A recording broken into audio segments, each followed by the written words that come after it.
So now you have a coil of 200 turns and you have a self-inductance of 0.024 Henry. And this coil here is carrying a current of 3 ampere. And now they ask what is the magnetic flux through the coil.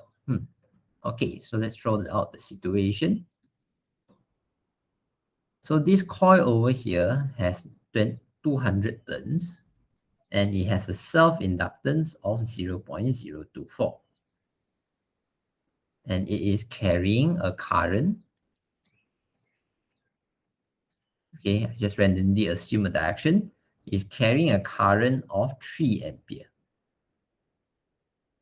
Okay, right now they are not saying that the current is changing, so they are not trying to talk about induced EMF. Okay, if you need induced EMF, you must have a change in current in the first place. But now they just tell you that there's a current flowing through it, and there's this many number of turns, and the self-inductance is this much, and they ask for the magnetic flux through the coil. So nothing related to induced EMF because the current is not changing.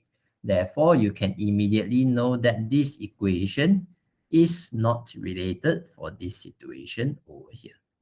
Okay, so now you can directly turn to either this equation or the equation for circular coil, which is the L equals to mu naught n square A over 2R. Okay, these two are related, but in this situation over here, what am I doing? This is not epsilon. This is self-inductance. Okay, but in this situation here, they are interested with the magnetic flux. So you need to keep it as magnetic flux instead of breaking it open. So I believe this will not be the correct equation to use. This will be the correct equation to use. So L is equals to N phi over I. We are interested with the magnetic flux, and the magnetic flux is just this thing over here. Okay, you have the number of turns, you have the current, you have the self-inductance. Well, it's just substitution. Okay, so the self-inductance is 0.024 Henry. The number of turns is 200 turns. Phi, you keep it as phi. The current is 3.0 ampere.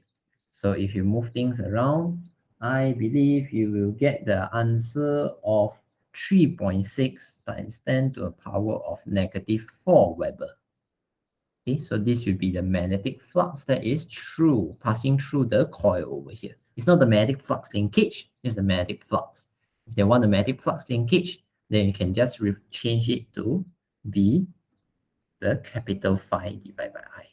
Then this one, you can just leave it like this, then you don't need to know the number of turns, then you can determine the magnetic flux linkage. But in this case, they're asking for magnetic flux, so this is what you obtain.